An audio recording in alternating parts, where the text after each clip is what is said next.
Two drivers are dead after their trucks were engulfed by a fireball when they collided head-on this afternoon. This is the scene now at Erskine Park in Sydney's west. Traffic is being diverted in the area while the crash is investigated. A smash so violent that those who tried to help couldn't get close because of the flames. The panicked moments after two trucks collided, erupting into a fireball. Oh no.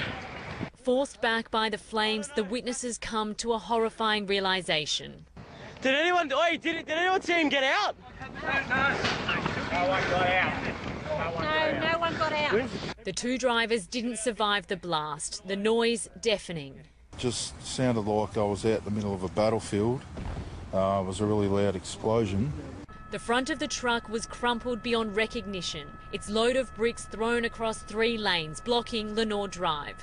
The cabin of the other was sheared off, still smouldering 15 metres away from the trailer. Police suspect it jumped the median strip, veering onto the wrong side of the road, smashing head-on into the Austral truck. Crash investigators are now trying to figure out why. Obviously, it's a pretty horrific scene. And the scene will need to be processed before we can confirm exactly what's happened. Fearing further explosions, workers were evacuated from a nearby business as fire crews put out the blaze. They got everyone out of that factory though, really quick, smart. When I walked outside, I just saw the trees on fire and that was about it. The 2 deaths mean 299 people have lost their lives on our roads this year, well above last year's toll. Almost 1 in 5 was a heavy vehicle crash. This is a reminder of how fragile life is, especially on the roads. And Ashley Mullaney is at the crash site this evening. Ashley, do you know who the drivers were? No, Mark, their names haven't been released yet. One of the trucks was from Austral Bricks, but it could take several days to identify the drivers because they were so badly burnt. Crash investigators will now be checking whether mechanical issues or driver fatigue were factors in the crash. Now, Lenore Drive is expected to stay closed for several hours, so drivers are still being asked to avoid the area. Well, it's just after 1:30 this afternoon that those two trucks have collided on Lenore Drive in Erskine Park in Sydney's west. Now, it's understood that the trucks have collided head-on and then burst into flames. As we can see now from this mobile phone vision obtained by 7 News, it shows just how ferocious those flames were and just how thick that black smoke is also. Now, as a result of this accident, 2 people understood to be the drivers of the trucks have lost their lives. They are yet to be formally identified at this stage. Now, police will hold a press conference later today, but at this stage the road remains closed and a crime scene has been established. Now, that road is expected to be closed for some time as emergency services work to clear the scene. Sydney commuters heading west this afternoon can expect lengthy delays. Now, an investigation into the accident is very much still in its infancy, but of course we will have more on this story tonight at 6.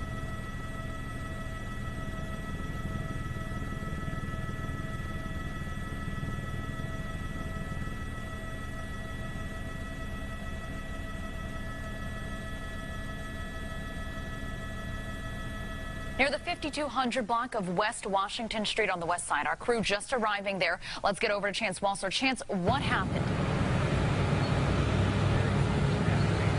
Melissa, you said it. There was an exchange of gunfire in this Burger King behind me.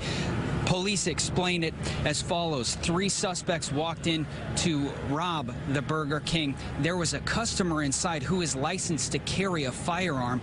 There was an exchange of gunfire there. No one was hit, no one was injured, nothing was taken. But those 3 suspects were able to get away temporarily, heading off for a wooded area north of where I'm standing right now. Minutes after that, in the 4100 block of Kessler, another officer stopped a vehicle that matched the description of several other robberies that have been happening in recent days. In that vehicle were 5 men. Police believe 3 of those men are responsible. At least the clothing matched the description, and they're working under the assumption that those 3 are the ones responsible for this Burger King robbery. They also think they're responsible for 4 robberies last night and 9 robberies in the last 72 hours. A lot of work still here to do in the 5100 block of West Washington Street in terms of talking to witnesses and things. But police say one other matter of note, this customer who pulled out his firearm, they say that He was licensed to do that. He certainly had the wherewithal and the training, they say, to do that. So that's not something they encourage the general public to do. But in this case, this man felt confident in his abilities and his training to confront these armed robbers. Live on the west side, Chance Walser, RTV6. Facing charges tonight after making a threat he was going to kill kids at his school. The sixth grader posted the threat to the social media app called Musical.ly. Investigators saying the Seven Springs middle school student created a page with pictures of a clown and that threat. The sheriff says it could be connected to the clown craze that's been going on in the Bay Area and across the nation. It's scary, but you see, nowadays you never know. You know, you just be in the wrong place at the wrong time. You don't know where to be anymore. We're not naming that student who was arrested because he is a juvenile. He's charged as a... Good evening. A millionaire businessman who assaulted former Premier Mike Rann is tonight wanted over another vicious attack at an Adelaide hotel. It's claimed he struck a patron with a champagne bottle after a petty argument spiralled out of control. William Snell still recovering after being brutally bashed. I've suffered laceration to the head. Required 7 stitches. The 69-year-old claims his attacker is Rick Phillips, who he's known for years. The businessman famously hit former Premier Mike Rann in the head with a rolled-up magazine. He believed his wife, Michelle Chanteloy, was having an affair with Rann, a claim Rann denied. It's claimed Phillips threatened Mr Snell last Saturday following a petty argument over a drink at a hotel. He just turned around and said, "I will take you out the front and I will smash your effing head in." Witnesses say Phillips hit Mr Snell with a near-full champagne bottle. Just grabbed it and just gone whack. So he's had that full force down on William's head, and it was just blood everywhere and just pouring out. Fortunately, a security guard stepped in and dragged Mr Phillips away, but before police arrived, he ran off down Queen Street.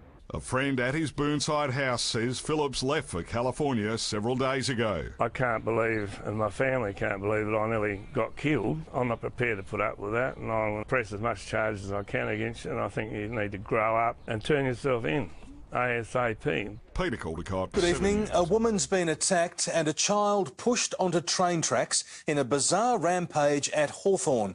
Melina Saris is there this evening, and Melina, how did this unfold?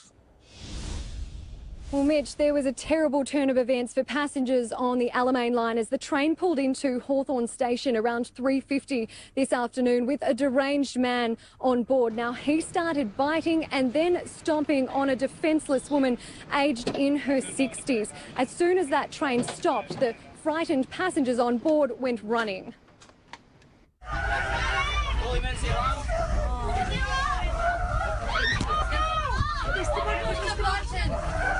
I just saw kids running up the platform screaming. It was pretty horrific. He was making animal noises and barking at people and swearing. It seemed like he was on some kind of crazy drug, possibly ice or meth. Scarred for life, really. I'm scared of catching the train now.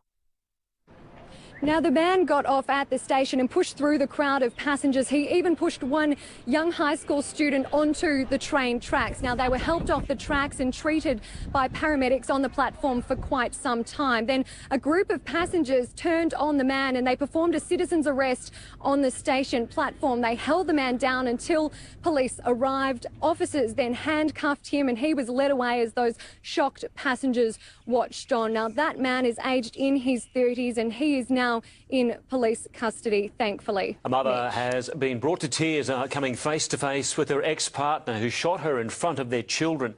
Ben Murphy, it was the first time Rachel Moore has seen him since the attack.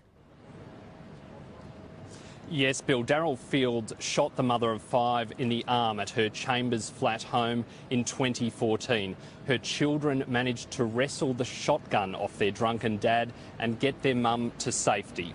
Fields pleaded guilty to attempted murder, but while entering the courtroom today, he looked directly at Rachel and laughed. My stomach sort of sunk.